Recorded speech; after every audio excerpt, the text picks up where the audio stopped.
2027 general election, Labour Party welcomes Kwankwaso's offer to be Obi's running mate. Now wow, this one, we've heard the news, but I think Labour Party and Peter Obi need to shine their eyes very well. Kwankwaso is unstable. Kwankwaso is a traitor. And Kwankwaso has been looking for a way to enter APC. He did not succeed.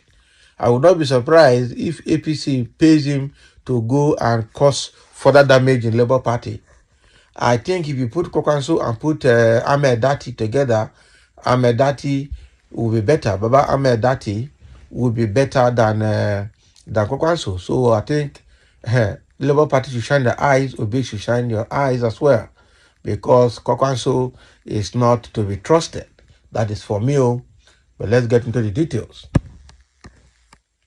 The Labour Party on Sunday welcomed the offer by the new Nigerian People's Party presidential candidate in the 2023 election, Senator Rabiu Kwankwaso, to be running mate to Labour Party's Peter Obi in the 2027 presidential election. Kwankwaso, in a recent viral post, indicated his willingness to serve as a running mate to the former Labour Party presidential flag bearer barely 2 years after talks between both parties went south.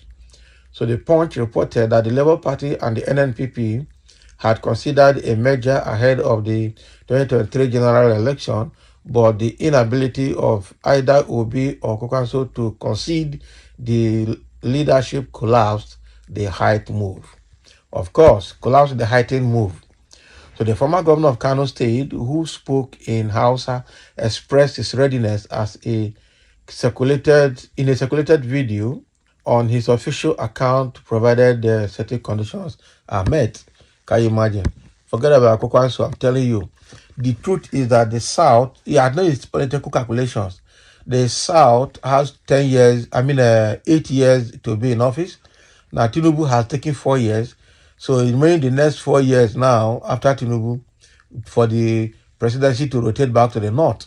And so what Kwankwaso is thinking is, if they give it to Obi now, and it's Obi's vice, after Obi's tenure, then he will take over. That is what he's thinking, and that is his political calculations. Let him go and sleep. Kwankwaso cannot be a good president, whether he likes it or not. He cannot even win outside Kano. It's only Kano that he has power. So he's now trying to attach himself to the political value of Peter Obi. I think they need to shine their eyes. So he further expressed the possibility of engaging in meaningful discussions with Obi, noting we are willing to engage in discussions provided that trust is established. What trust? So in the last elections, Peter Obi of the Labour Party emerged third position, securing approximately 6 million votes, while Kwankwaso garnered 1.5 million votes to emerge as distant fourth. Peter Obi actually won that election end to end. They manipulated it to give it a description and a name. So it should be recalled that Kwankwaso has been vocal in his criticism of the Bola Tinubu-led government administration, faulting the government's economic policies, which has plunged Nigeria into leadership. But Kwankwaso himself too has been looking for a way to join now. If not that Ganduje blocked Kwankwaso at the national level of APC, Kwankwaso would have been APC by now. So what are we talking? It's Ganduje that deprived him of joining or prevented him from joining and blocked him. So reacting at an exclusive interview, the National Secretary of Labour Party, Omar Farouk, told the Punch that the renewed move by Kwankwaso was a welcome development. He also appealed to the former Kano governor not to kill the merger talk again with his insinuations of being a better politician and holding a higher education degree.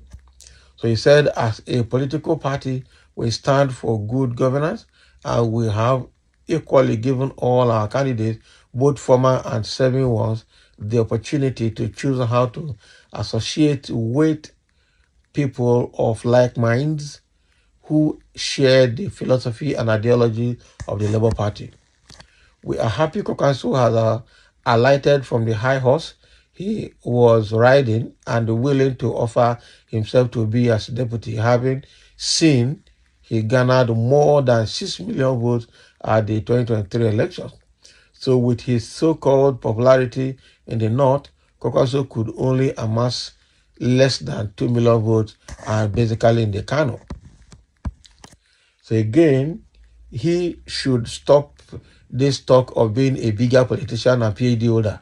What did he even do as a minister of defense?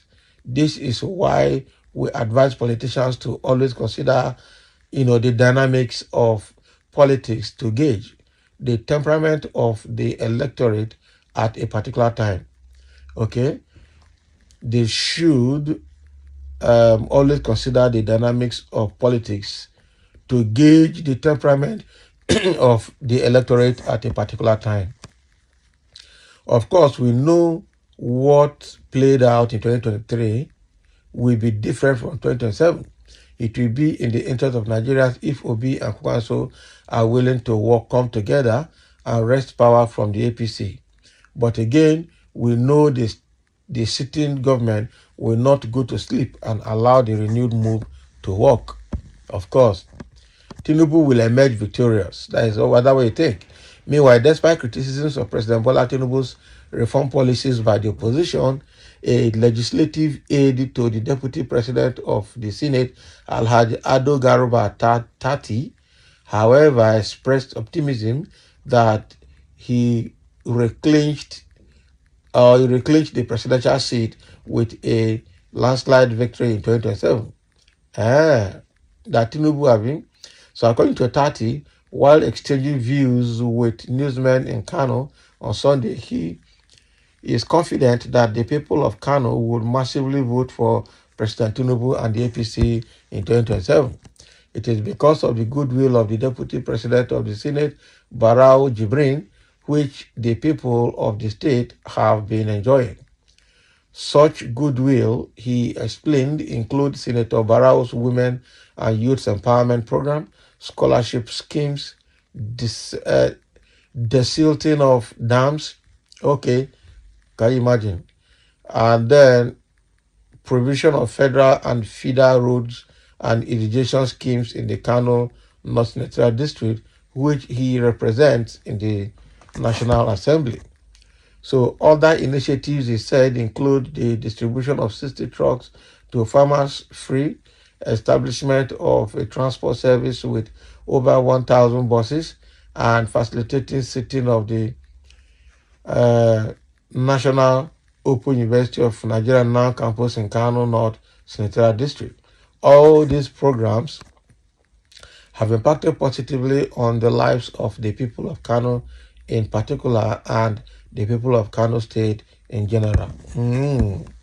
So that is what you think, and that is why you think Tinubu will win in 2027, Abi. So similarly, Tati stated that Senator Barrow's populist programs have been attracting more membership for the APC in the state. So with the Deputy President of the Senate receiving thousands of NNPP supporters into APC fold. So far, he said Barrow had received thousands of NNPP supporters who defected to the APC, notwithstanding the fact that Kano State government is an NNPP-controlled state, and we are still counting. So following Senator Barrow's initiatives and development programs, coupled with President Tinubu's realistic and patriotic reform policies, will induce the people of the state to vote for President Tinubu en masse in 2024, in 2027, that he added. Can you imagine? So that is Tati's view. Okay, we see how it works. So not be to write plenty grammar.